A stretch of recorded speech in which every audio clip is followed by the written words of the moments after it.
കൃഷ്ണഗാഥ സീരിയലിൻ്റെ ലേറ്റസ്റ്റ് എപ്പിസോഡിൻ്റെ റിവ്യൂയിലേക്ക് എല്ലാവർക്കും സ്വാഗതം. ഉദയൻ അങ്ങനെ വിശന്നിട്ട് ഭക്ഷണം കഴിക്കാനായിട്ട് ഡൈനിങ് ടേബിളിലേക്ക് വരുവാണ്. അവിടെ ഭക്ഷണം എല്ലാം ഇരിക്കുന്ന കണ്ടിട്ട് ഉദയൻ പറയണേ, ഇതെന്താ ഇവിടെ ആരും ഭക്ഷണം കഴിച്ചില്ലേ? എല്ലാം അങ്ങനെ തന്നെ ഉണ്ടല്ലോ. എന്തെങ്കിലും ആവട്ടെ, എനിക്ക് വിശന്നിട്ട് വയ്യ എന്നും പറഞ്ഞ് ഞാൻ ഭക്ഷണം എടുത്ത് കഴിക്കാൻ തുടങ്ങുവാണ്. ഈ സമയത്തായിരിക്കട്ടോ കീർത്തി അങ്ങോട്ടേക്ക് വരുന്നത്. മോളെ, നീ ഭക്ഷണം കഴിക്കുന്നില്ലേ? അല്ലച്ച, അമ്മ. ഓ, നിർമ്മലൊക്കെ വ്രതമല്ലേ, അപ്പോൾ ഭക്ഷണം ഒന്നും കഴിക്കാൻ പാടില്ലല്ലോ. പിന്നെ അവൾക്കുള്ള ഭക്ഷണം അമ്മ കറക്റ്റ് സമയത്ത് കൊടുത്തോളും. നിനക്ക് വിശക്കുന്നെങ്കിൽ നീ വന്നിരുന്ന് കഴിക്കുക. അങ്ങനെ കീർത്തിയും ഭക്ഷണമൊക്കെ എടുത്ത് കഴിക്കാൻ തുടങ്ങുവാണ്. അന്നേരം ഉദയം ചോദിക്കുന്നുണ്ട്, അല്ല ഇന്നിവിടെ ആരും ഭക്ഷണമൊന്നും കഴിച്ചില്ലേ? അന്നേരം കീർത്തി പറയണേ, ഓ അതോ, ഇന്നിവിടെ ഉണ്ടായ സംഭവങ്ങളൊക്കെ അച്ഛൻ അറിഞ്ഞില്ല. അപ്പോൾ രാധക്ക് ഭക്ഷണം കഴിക്കാൻ പറ്റില്ലല്ലോ, അത് കാരണം നവീനും ഭക്ഷണം വേണ്ടാന്ന്. നവീൻ ഭക്ഷണം വേണ്ടാന്ന് പറഞ്ഞു വെച്ചാൽ പിന്നെ ഇവിടെ വേറെ ആരെങ്കിലും കഴിക്കുമോ? എല്ലാവരും പിന്നാലെ ജാഥ പോലെ എഴുന്നേറ്റ് പോയി. അങ്ങനെ അവർ രണ്ടാളോട് ഭക്ഷണം കഴിച്ചുകൊണ്ടിരിക്കുമായിരിക്കും. അന്നേരം നിർമ്മല അങ്ങോട്ടേക്ക് എത്തുക. ഓ, ഞാനിവിടെ ഈ വ്രതമല്ലാടത്ത് കഷ്ടപ്പെട്ട് പട്ടിണി ഇരിക്കുക, അപ്പോൾ നിങ്ങൾ രണ്ടാളും കൂടി മൂക്ക് മുട്ട കഴിക്കുന്നോ?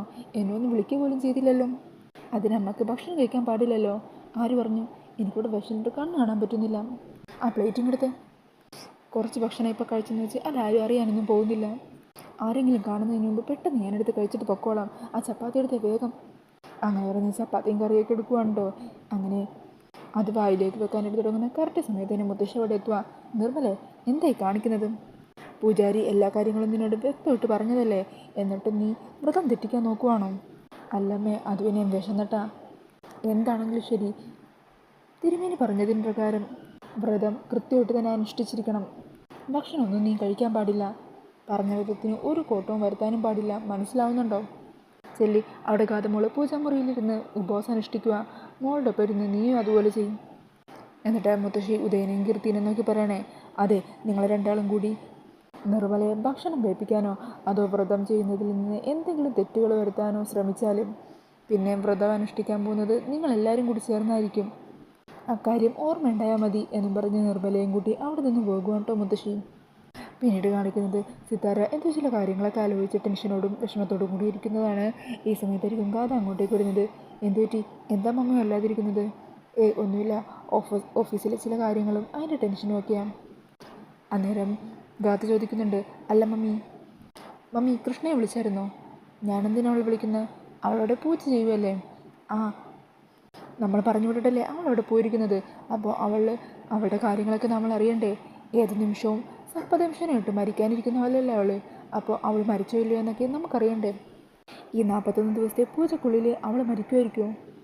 41 ദിവസത്തെ പൂജ കഴിഞ്ഞിട്ടാണോ മരിക്കുന്നത്, അതോ അത് പൂർത്തിയാക്കി അവിടെ നിന്നും പോയതിന് ശേഷമായിരിക്കുമോ? ആ വീട്ടിൽ വെച്ചായിരിക്കുമോ അതോ പുറത്ത് വെച്ചായിരിക്കുമോ? എന്തെങ്കിലും ഒന്ന് പറ മമ്മി എന്നാ ഒന്നും പറയാത്തതും. അന്നേരം അതൊക്കെ കേട്ടിട്ടാണെങ്കിൽ സിത്താരക്ക് വല്ലാതെ അസ്വസ്ഥത ഒന്നുമാണ് കേട്ടോ. സിത്താര പറയണേ, മോളെ, മമ്മിക്ക് നല്ല തലവേദനയുണ്ട്, നീ തൽക്കാലം ഇപ്പോൾ ഇവിടെ നിന്ന് പോകുമോ? അമ്മയൊന്ന് റെസ്റ്റ് എടുക്കട്ടെ. അങ്ങനെ ഗാഥ അവിടെ നിന്നും പോകുവാണ്. പിന്നീട് കാണിക്കുന്നത് കൃഷ്ണ പൂജാമുറി തന്നെ നിലത്ത് ഒരു ഷീറ്റ് വിരിച്ച് അവിടെ കിടക്കുന്നതാണ് കേട്ടോ. ഇതേസമയം നവീനാണെങ്കിൽ റൂമിലിരിക്കുമായിരിക്കും. നവീനാണെങ്കിൽ കൃഷ്ണയുടെ കാര്യം തന്നെ ഓർത്തുകൊണ്ടിരിക്കുവാണ് കേട്ടോ. റൂമിലിരുന്നിട്ടും സമാധാനമില്ലാതെ നവീൻ പുറത്തേക്ക് ഇറങ്ങി വരുവാണ്. അന്നേരം ഒരിക്കൽ പൂജാമുറിയിൽ വെറുതെ താഴെ ഒരു ഷീറ്റ് വിരിച്ചിങ്ങനെ കിടക്കുന്ന ഗാഥയെ കാണുന്നത്. ആ കാഴ്ച കാണുന്നതും സങ്കടത്തോടെ നവീനോട് നോക്കി നിൽക്കുമായിരിക്കും. ഈ സമയം സുമിത്ര നന്ദനും അതുവഴി വരുമ്പോൾ നവീൻ ഇങ്ങനെ ഗാഥയുടെ അവസ്ഥയിൽ സങ്കടപ്പെട്ട് നോക്കി നിൽക്കുന്നത് അവരും കാണുവാണ്. പെട്ടെന്ന് തന്നെ നവീൻ റൂമിലേക്ക് പോയിട്ട് ഒരു പുതപ്പും കൂടി എടുത്തുകൊണ്ട് വരുക. എന്നിട്ട് കൃഷ്ണക്ക് പുതപ്പിച്ച് കൊടുക്കുന്നുണ്ട്. അതെല്ലാം കൊണ്ട് സന്തോഷത്തോടു കൂടി നിൽക്കുമായിരിക്കും അച്ഛനും അമ്മയും. അങ്ങനെ നവീൻ തിരികെ റൂമിലേക്ക് പോകുവാണ്. ഈ സമയം സുമിത്ര പറയണേ, കണ്ടില്ലേ അവന് ഗൗതമോടുള്ള സ്നേഹം, കെയറിങ്.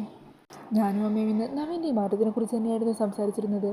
മുമ്പ് നമ്മളവനോട് എത്ര തവണ പറഞ്ഞിട്ടുള്ളതാ ഒരു കുടുംബജീവിതത്തെക്കുറിച്ചും അതിൻ്റെ പ്രാധാന്യത്തെക്കുറിച്ചൊക്കെ. അന്നൊന്നും അവനത് അത്ര വിലക്കെടുത്തില്ല. പക്ഷേ ഇപ്പോൾ എത്തിച്ചേരേണ്ട ആൾ എത്തിച്ചേർന്നപ്പോൾ അവനിലുണ്ടായ മാറ്റം കണ്ടില്ലേ? എത്രയും പെട്ടെന്ന് ഈ വ്രതമെല്ലാം ഭംഗിയായിട്ട് പൂർത്തിയായാൽ മതിയായിരുന്നു. പാവം കുട്ടി, കണ്ടില്ലേ, പട്ടുമത്തേ കിടന്നിരുന്ന കുട്ടിയാ ഇപ്പോൾ ദാ ഈ വെറും തറയിൽ കിടക്കുന്നു. അന്നേരം നന്ദൻ പറയണേ, മോളിതെല്ലാം ഭംഗിയായിട്ട് തന്നെ പൂർത്തിയാക്കും.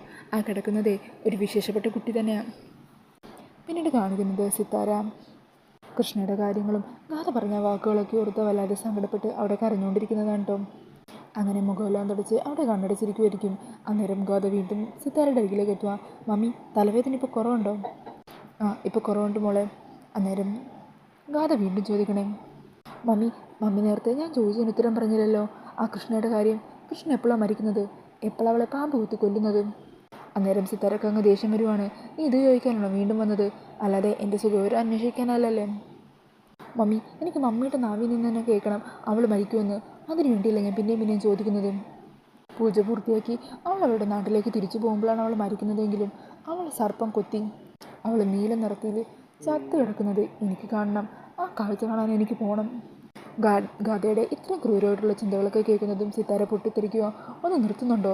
ഒരിക്കലും ഇങ്ങനെ ചിന്തിക്കാനേ പാടില്ല. ഒരു കാരണവശാലും ഒരാളുടെ മരണം ഇങ്ങനെ ആഗ്രഹിക്കരുത്. നിനക്ക് വേണ്ടി ചെയ്യാൻ പറ്റുന്നതെല്ലാം ഞാൻ ചെയ്തു. നിൻ്റെ ആഗ്രഹത്തിന് വേണ്ടിയാണ് ഈ നാടകമെല്ലാം കളിക്കുന്നത് തന്നെ. എനിക്കിനിയെങ്കിലും കുറച്ച് സമാധാനം തരൂ നീ. ഏത് നേരവും നിനക്കിത് മാത്രമേ ചോദിക്കാനുള്ളൂ. മുമ്പ് പറഞ്ഞതല്ലാതെ അതിൽ കൂടുതൽ എനിക്കൊന്നും പറയാനില്ല. നീ ഒന്ന് പോകുന്നുണ്ടോ ഇവിടുന്ന്? അത് കേട്ട് ഗാഥ ദേഷ്യത്തിൽ അവിടെ നിന്നും പോകുവാണ് കേട്ടോ. അന്നേരം സിത്താര മനസ്സിൽ പറയണേ, ഭഗവാനെ അവളുടെ ആഗ്രഹങ്ങൾ എന്ത് ക്രൂരമാണെന്ന് അവൾ അറിയുന്നില്ലല്ലോ. അങ്ങനെ പറഞ്ഞ് നെഞ്ചിലെ കൈവച്ച സങ്കടത്തോടു കൂടി നിൽക്കുവാണ് സിത്താര. പിന്നീട് കാണിക്കുന്നത് റൂമിലേക്ക് വരുന്ന നിർമ്മലേനെയാണ് കേട്ടോ. ഈ സമയം ഉദയനാണെങ്കിൽ ബെഡിൽ കിടന്ന് നല്ല ഉറക്കമായിരിക്കും. അന്നേരം തലവണ വെച്ച് അടിച്ചിട്ട് ഉദയനെ വിളിച്ചെണീപ്പിക്കുക. ഞാനിവിടെ ഇത്രയും കഷ്ടപ്പെടുമ്പോൾ നിങ്ങളിവിടെ സുഖിച്ച് കിടന്നുറങ്ങുവാണല്ലേ? ഞാനിവിടെ ഭക്ഷണം കഴിക്കാതിരിക്കുമല്ലേ? നിങ്ങൾക്കും എൻ്റെ പൊടുന്ന് ഉപവാസിച്ചൂടെ? അയ്യോ നിർമ്മലെ, എനിക്ക് വിശപ്പ് സഹിക്കാൻ പറ്റില്ല. പിന്നെ അമ്മയും തിരുമേനിയൊക്കെ നിന്നോടല്ലേ വ്രതങ്ങൾ അനുഷ്ഠിക്കാൻ പറഞ്ഞത്? ഇവിടെ മനുഷ്യൻ രാവിലെ തൊട്ട് ഓരോ പൂജകളും വ്രതവും എന്നൊക്കെ പറഞ്ഞ് ആകെ നടുവൊടിഞ്ഞിരിക്കുവാണ്. അപ്പോഴാണ് നിങ്ങൾ വന്നിവിടെ കിടക്കുന്നത്. മാറ്, ഇനി എനിക്ക് കിടക്കണം. അയ്യോ നിർമ്മലെ, നീ വ്രതമല്ലേ? അപ്പോൾ കട്ടിലിങ്ങനെ ഒരുമിച്ച് കിടക്കാൻ പാടില്ല. അതിനാരും ഒരുമിച്ച് കിടക്കുന്നു? ഞാനിവിടെ കട്ടിലിൽ കിടക്കും. നിങ്ങൾ ആ വരാന്തയിൽ എവിടെയെങ്കിലും പോയി കിടക്കും. രാവിലെ മുതൽ തുടങ്ങിയ കഷ്ടപ്പാടാണ്. പാലും പഴവും തിന്ന് ജീവിക്കാൻ ഞാനെന്താ തത്തമ്മയോ? കുറച്ചു നേരം എനിക്ക് സമാധാനമായിട്ട് കിടക്കെങ്കിലും വേണം. മര്യാദ കിടന്ന് പുറത്തു പോയി കിടക്ക്. അയ്യോ നിർമ്മലെ, ഞാനങ്ങനെ പുറത്തു പോയി കിടന്നാലേ കാണുന്നവർക്ക് എന്ത് വിചാരിക്കും? നീ എന്നെ അടിച്ച് പുറത്താക്കിയെന്നല്ലേ വിചാരിക്കൂ. അതുകൊണ്ട് നീ കട്ടിലിൽ കിടന്നു, ഞാൻ തറയിൽ തുണി വിരിച്ച് കിടന്നോളാം. അന്നേരം നിർമ്മല പറയണേ, ആൾക്കാരെന്ത് പറഞ്ഞാലും എനിക്കൊരു കുഴപ്പമില്ല. അവർക്കുള്ള മറുപടിയൊക്കെ ഞാൻ കൊടുത്തോളാം. നിങ്ങൾ മര്യാദക്ക് പോകുന്നുണ്ടോ എന്നും പറഞ്ഞ് ഉദയനെ റൂമിന് പുറത്താക്കാൻ ശ്രമിക്കുമായിരിക്കും. അന്നേരം മുത്തശ്ശി റൂമിലേക്ക് വരുന്നത്. ഉദയൻ എങ്ങോട്ടും പോകുന്നില്ല. ഉദയൻ ഈ റൂമിൽ തന്നെ കിടക്കും. അവിടെ ഗാതമോൾ എങ്ങനെയാണോ കിടക്കുന്നത് അതേപോലെ നീയും തറയിൽ വേണം കിടക്കാനായിട്ട്. അയ്യോ അമ്മേ, തറയിൽ കിടന്നാൽ എനിക്ക് ഭയങ്കര ശരീരം വേദനയൊക്കെ ആയിരിക്കും. അതൊക്കെ ഒന്നും സാരമില്ല. മര്യാദക്ക് പറയുന്നതൊക്കെ അനുസരിച്ചോ, അല്ലെങ്കിൽ 41 ദിവസത്തെ വ്രതം ഞാൻ 101 ദിവസം നോക്കും. എന്താ അത് വേണോ? വേണ്ടെങ്കിൽ മര്യാദക്ക് എൻ്റെ കൂടെ വാ. ഉദയം കട്ടിലിൽ തന്നെ കിടന്നോളൂ എന്നും പറഞ്ഞ് നിർമ്മലയും കൂട്ടി മുത്തശ്ശി അവിടെ നിന്നും പോകുവാണ്. മുത്തശ്ശിയുടെ വാക്കുകൾ കേൾക്കുന്നതും ഉദയ സന്തോഷത്തോടെ കട്ടിലേക്ക് കയറി കിടക്കുക. പിന്നീട് മുത്തശ്ശി നേരെ നിർമ്മലയും കൂട്ടി കിടക്കാനായിട്ട് പായ വിരിച്ചിട്ടിരിക്കുന്ന സ്ഥലത്ത് വന്നേക്കുക. ഇവിടെ വേണം കിടന്നുറങ്ങാൻ. എന്തെങ്കിലും സംശയം ഉണ്ടെങ്കിൽ അവിടെ പൂജാമുറിയിൽ ഗാതമോള് കിടക്കുന്നുണ്ട്, ചെന്ന് കണ്ട് അതേപോലെ ചെയ്താൽ മതി. അമ്മ ഒന്നും പോകുന്നുണ്ടോ? അവളെ കണ്ടുപിടിക്കണോ ഞാൻ? ഇവിടെ നിന്ന് എണീറ്റ് മറ്റെങ്ങോട്ടെങ്കിലും പോയാൽ ഞാൻ പറഞ്ഞത് ഓർമ്മയുണ്ടല്ലോ. അങ്ങനെ പറഞ്ഞാൽ മുത്തശ്ശി അവിടെ നിന്നും പോകുവാണ് കേട്ടോ. നിർമ്മലയാണെങ്കിൽ വേറെ വഴിയില്ലാതെ ആ നിലത്ത് പായരി കിടക്കുവാണ്. എന്നിട്ട് പറയണേ, ഏത് നേരത്താണാവോ ആ ചിക്കൻ സൂപ്പ് ഉണ്ടാക്കാൻ തോന്നിയത്? എൻ്റെ വിധി എന്നും പറഞ്ഞ് ആ പായ കിടന്നുറങ്ങുവാണ്. പിന്നീട് കാണിക്കുന്നത് ഉറങ്ങിക്കിടക്കുന്ന ഗാഥയുടെ റൂമിലേക്ക് ഒരു പാമ്പഴഞ്ഞ് വന്ന് ഗാഥയുടെ കാലിൽ കൊത്തുന്നതാണ് കേട്ടോ. അപ്പോൾ ഈ സ്വപ്നം കണ്ട് ഗാഥ ഞെട്ടി എണീക്കുവാണ്. മമ്മിയെന്ന് വിളിച്ച് അലറിക്കരയുവാണ് കേട്ടോ. അന്നേരം സിത്താരയും റൂമിലേക്ക് ഓടി വരുക.